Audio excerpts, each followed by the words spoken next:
طب احكي. طيب احنا كنا في زياره المستشفى 57 357. تمام.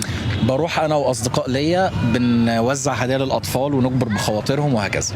ربنا يجبر بخاطرك يا رب. الله يكرمك يا رب العالمين. ففي سيده كبيره من امهاتنا الفضليات جت وطلبت لعبه لابنها، واحنا واقفين كده مع التيم. تمام. فجه صديق ليا قال لها ابنك فين يا امي؟ قالت له ابنك بياخد جرعه جرعه كيماوي يعني. تمام. فجه قال لها خلاص يا ام اتفضلي لعبه. قالت له طب ممكن لعبه تانية لاخوه قاعد هناك اهو، اخوه برضه صغير وتعبان. تمام. قال لها معلش يا ام العدد فوق كبير، فاحنا هنطلع نوزع الالعاب فوق ولو زادت حاجه هنجيبها لك. فحسيت ان الست كده اخذت خطوه لورا كده وزعلت. تمام. خليت التيم طلع ورحت راجع لورا، اديتها لعبه تانية وقلت لها اتفضلي يا ام ادي لعبه اهو لاخوه وادي 2 كاب ليه هو واخوه وربنا يشفيهم لك ان شاء الله يا رب. فقالت لي اغرب دعوه انت ممكن تسمعها في حياتك. اللي هي ايه بقى؟ قالت له روح يا ابني زي ما جبرت بخاطري وخاطر اليتامى دول، روح يا ابني ربنا يجبر بخاطرك، روح يا ابني الهي ربنا يرجعك من الموت بعد ما ياخدك. إلهي ربنا يرجعك من الموت بعد ما ياخدك. بالظبط بنفس الطريقه كده بنفس الكلمات. ايه الدعوه الغريبه دي؟ دي كانت اغرب دعوه، انا شبه ان انا بلمت قدامها كده في ثواني يعني. اصل انت لما حد يقول لك دعوه زي دي مره واحده كده وانت واقف بدون اي مقدمات تتصدم. انا عمري ما سمعتها. طب انت كنت مريض ولا كان فيك اي حاجه؟ انا اصلا محارب للتصلب المتعدد ومحارب للكانسر. ربنا يشفيك ويعافيك يا رب. الله يبارك في عمرك جميعا ويشفي. الله يكرمك يا رب. فانا بسالها بقول لها يا امي الدعوه دي انا اول مره اسمعها في حياتي، هو في حد بيموت وبيرجع تاني من الموت؟ قالت لي يا ابني دعوه ست غلبانه خدها منه سر، يعني حطها في سرك. واخدت بعضها ومشيت. انا طول اليوم بفكر في الدعوه دي. بعدها ب3 ايام ورحت اخد جرعه كيماوي. فالجرعه حصل خطا معين كده، تمام، اخدتها بطريقه يعني اسرع من البروتوكول المعتاد. فتعبت، القلب توقف، دخلت في ارستد، القلب توقف، التنفس توقف على تنفس صناعي كام ساعه، خلاص انا انتهيت. انت مت خلاص. تواصلوا مع اخويا وقالوا له تعالى استلم متعلقات اخوك ولازم تيجي دلوقتي حالا، يعني جابوه الساعه 2 بالليل. يعني هم اتصلوا باخوك في المستشفى قالوا له تعالى استلم متعلقات اخوك والبقاء لله. بالظبط كده. فجاء اخويا شاف المنظر، طبعا انا متغطي متربط من كل حته. تمام. هم سايبيننا على الاجهزه فتره معينه، رجعت ما رجعتش خلاص. فهم اصلا فاقدين الامل، يعني هم بيخلصوا في الاجراءات اصلا يعني. فاتفاجئت بقى او هم اتفاجئوا ان انا فقت رجعت يعني من الموت. فدي كانت اول مره. تاني مره بعدها ب21 يوم رحت اخد جرعه كيماوي برضو.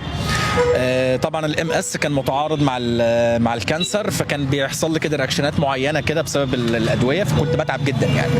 حصل نفس الوضع كده بالظبط. تمام. ثاني مره دي بس باختلاف بعض التفاصيل يعني معينه، مش عاوز ادخل في تفاصيل كتيره يعني. تمام. ورجعت برضو. بعدها بقى بفتره انقطعت شويه بسبب الظروف الصحيه اللي حصلت لي، انقطعت شويه عن العلاج الكيماوي، رجعت اخد الجرعه الثالثه، حصل نفس النظام. كل الدكاتره اهلي كلهم خلاص انا مت، لدرجه ان في حد قريب ليا نزل نعي يعني على الجروب الخاص بالعيله ان انا خلاص توفيت. يعني هم نزلوا اصلا بوست قالوا انك انت توفيت خلاص بقى البقاء لله وخلاص انت مت ومحدش، وبعد كده رحت ترجع لهم تاني بقى. رجعت بقى ثالث مره بقى. فالدكتور بيسالني بعض يعني واحد من الدكاتره اللي كانوا موجودين، فبيسالني فبيقول لي انا عاوز اعرف السر اللي بينك ما بين ربنا عشان يحصل معاك اللي حصل ده. فانا بقول له طب يا دكتور ايه السر يعني؟ ما هو لو في سر وقلته لك مش هيبقى سر. فقال لي لا انا مش ماشي غير لما اعرف ايه السر اللي بينك وبين ربنا. فجيت قلت له طب ليه حضرتك بتسالني يعني السؤال ده؟ قال لي ان انت رجعت من الموت 3 مرات. يا دكتور ازاي؟ قال لي ايوه انت مت خلاص ورجعت من الموت 3 مرات بطرق مختلفه. انا في تاريخ الطب كله انا ما واجهتش حاله بنفس النظام ده، فانت لازم تعرفني السر اللي رجعك من الموت 3 مرات. هو قال لي كلمه رجعت من الموت 3 مرات افتكرت دعوه الست. الله اكبر الله اكبر. يعني فعلا هو كان سر جبر الخواطر يا جماعه، جبر الخواطر وفضل جبر الخواطر، يعني جبر بخاطر الست ربنا رجعه من الموت 3 مرات. طبعا من سار بين الناس جابرا للخواطر نجاه الله ولو في جوف المخاطر. ده المبدأ اللي انا عايش بيه. وبعدين الرسول صلى الله عليه وسلم قال لك لا يغير القدر الا الدعاء، فالدعاء يصنع المعجزات يعني. ربنا يجبر بخاطرك يا رب ويكرمك. طب احنا ما تشرفناش باسم حضرتك يعني. انا عمر مهران، انا دكتور عمر مهران، دكتوراه في التنميه البشريه وتطوير الذات، ودكتوراه في التاهيل الحركي، ومحاضر في جامعه الملك عبد العزيز في جده. بسم الله ما شاء الله عليك. قول لي انت بقى برنامج ايه؟ انا احنا برنامج مسلم في الشارع، بنقدم محتوى في الشارع، قرآن واناشيد دينيه وكده. طب اناشيد دينيه وقران. طب ممكن طيب اقرا معاكم حاجه او ده احنا نتشرف بقى. ده انت معجزه. هي دي المعجزه بجد. نبدا قران. أعوذ بالله السميع العليم من الشيطان الرجيم. بسم الله الرحمن الرحيم. الحمد لله رب العالمين، ما شاء الله. الرحمن الرحيم،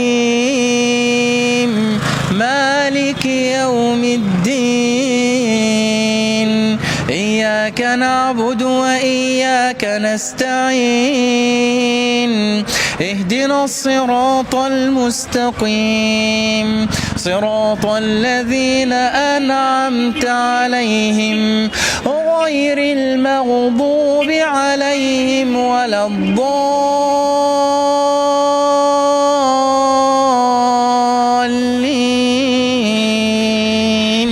الجمال ده يا رب العالمين. ربنا يحفظك يا نسمع رب. بقى حاجة إن شاء الله. نسمع حاجه ان شاء الله. سأقبل يا خالقي من جديد، كما أنت مني إلهي تريد. الله وأرجو إذا أنت تقبلني جنان الخلود ومنك المزيد، جنان الخلود ومنك المزيد. عصيتك ربي فأمهلتني، وتسترني رغم أني عنيد، لأنك ربي غفور ودود، رحيم بكل الورى والعبيد، رحيم بكل الورى والعبيد.